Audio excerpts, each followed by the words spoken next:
Fala, concurseiro. Bom dia, boa tarde, boa noite. Vamos abrir as Bíblias em Mateus, capítulo 1, verso 5, que fala o seguinte: E Salmão gerou de Raabe a Boaz, e Boaz gerou de Ruth a Obed, e Obed gerou a Jessé. Bem, nesse capítulo, primeiro capítulo de Mateus, ele vai falar da genealogia, aqueles patriarcas que antecederam o Senhor Jesus até chegar no próprio Senhor Jesus.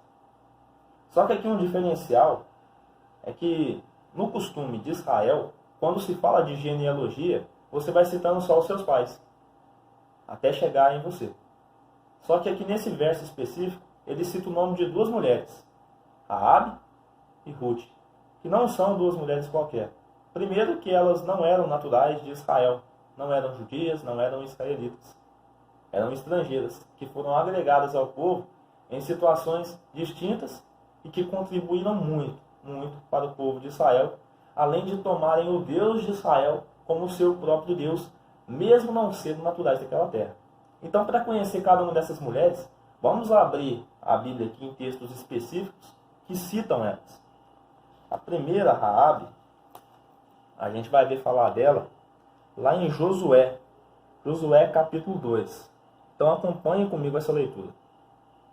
E Josué, filho de Num, enviou secretamente de Sitim 2 homens a espiar, dizendo: Ide reconhecer a terra e a Jericó. Foram, pois, e entraram na casa de uma mulher prostituta, cujo nome era Raabe, e dormiram ali. Então deu-se notícia ao rei de Jericó, dizendo: Eis que esta noite vieram aqui uns homens dos filhos de Israel para espiar a terra. Por isso mandou o rei de Jericó dizer a Raabe: Tira fora os homens que vieram a ti e entraram na tua casa, porque vieram espiar toda a terra. Porém aquela mulher tomou os 2 homens e os escondeu e disse: É verdade que vieram homens a mim, porém eu não sabia de onde eram. E aconteceu que, havendo-se de fechar a porta, sendo já escuro, aqueles homens saíram. Não sei para onde aqueles homens se foram. Ide após eles depressa, porque os alcançareis. Porém ela os tinha feito subir ao eirado, e os tinha escondido entre as canas do linho, que pusera em ordem sobre o eirado. E foram-se aqueles homens após eles pelo caminho do Jordão, até os vaus, e havendo eles saído, fechou-se a porta. E antes que eles dormissem, ela subiu a eles no eirado, e disse aos homens: Bem sei que o Senhor vos deu esta terra, e que o pavor de vós caiu sobre nós, e que todos os moradores da terra estão desfalecidos diante de vós, porque temos ouvido que o Senhor secou as águas do mar vermelho diante de vós, quando saíeis do Egito, e o que fizeste aos 2 reis dos amorreus, a Sion e a Og, que estavam além do Jordão, os quais destruístes, e que ouvindo desfaleceu o nosso coração, e em ninguém mais há ânimo algum por causa da vossa presença, porque o Senhor, vosso Deus, é Deus em cima nos céus e embaixo na terra. Agora, pois, jurai-me, vos peço pelo Senhor, que, como usei de misericórdia convosco, vós também usareis de misericórdia para com a casa de meu pai, e dai-me um sinal seguro, de que conservareis com a vida a meu pai e a minha mãe, como também a meus irmãos e as minhas irmãs, com tudo o que tenho, e de que livrareis as nossas vidas da morte. Então aqueles homens responderam-lhe: A nossa vida responderá pela vossa até a morte, se não denunciardes este nosso negócio. E será, pois, que, dando-nos o Senhor esta terra, usaremos contigo de misericórdia e de fidelidade. Então aqui a gente pode ver que ela era natural de Jericó, e ela deu refúgio seguro àqueles 2 espiões que foram ali verificar a situação da cidade, a situação de toda a terra, que o povo de Israel iria entrar e tomar posse, conforme o Senhor tinha dito, conforme o Senhor tinha prometido. E ela aqui, a gente pode ver que ela tinha uma fé muito grande. Antes mesmo da palavra fé ser falada aqui no Velho Testamento, que foi só ser citada depois no Novo Testamento, a gente pode ver aqui que ela exercitava essa fé. Ela acreditava até mais do que os próprios filhos de Israel, que o Senhor tinha o poder ali de dar realmente aquela terra a Israel e também tinha o poder de preservar a vida dela e de toda a sua família, caso o Senhor assim quisesse. E foi o que aconteceu. A terra de Jericó foi conquistada e ela e toda a família foi preservada, mas não só isso, porque é interessante que o Senhor fala lá no Novo Testamento que se a pessoa for fiel com pouco, ele será fiel com muito. E ela que ela fez pouco.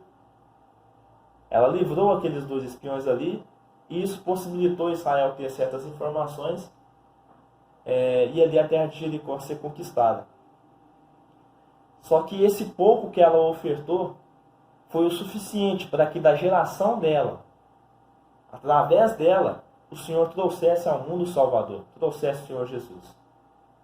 Agora a próxima mulher que a gente vai citar aqui, que é Ruth, que também era estrangeira, ela tem um livro próprio, que é o livro de Ruth.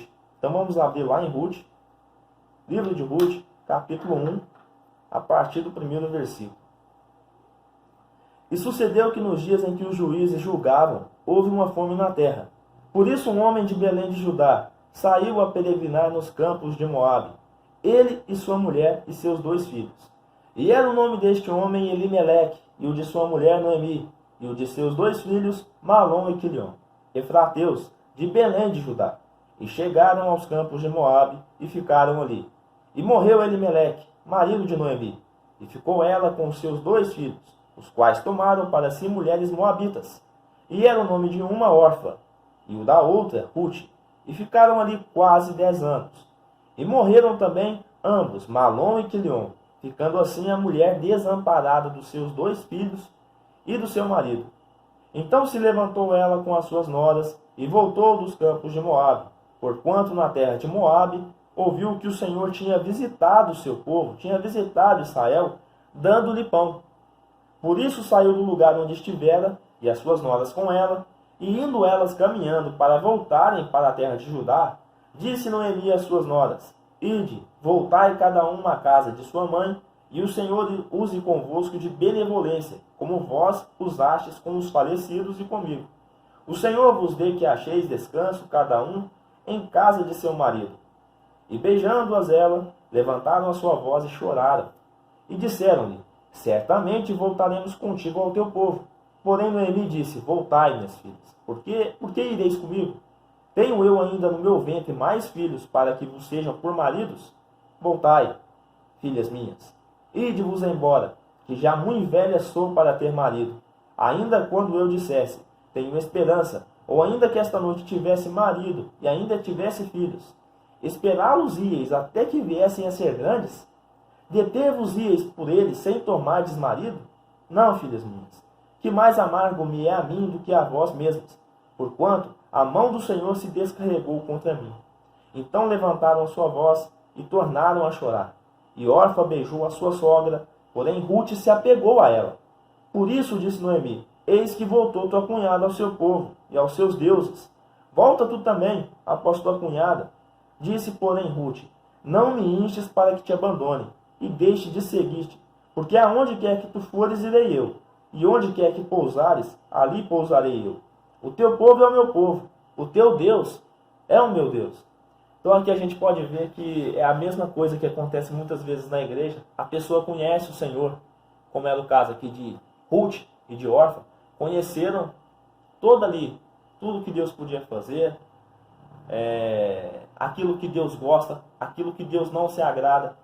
Só que surgiu uma dificuldade, também surgiu uma oportunidade para a pessoa sair e abandonar tudo aquilo que aprenderam. E foi o caso de Orfa.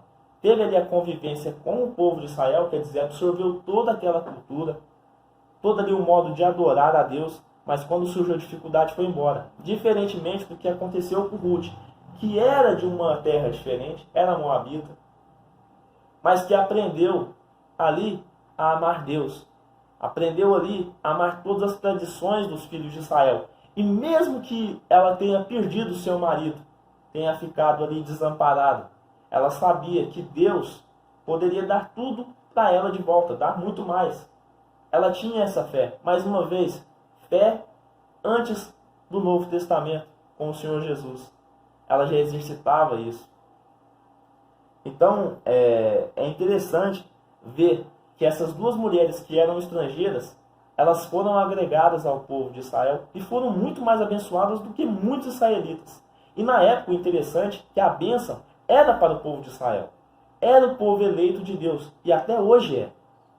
O que aconteceu depois do Senhor Jesus é que a porta foi aberta, a cortina foi rasgada e o acesso ali ao santuário, ao próprio Senhor Jesus e a Deus, foi nos dado a partir do Senhor Jesus.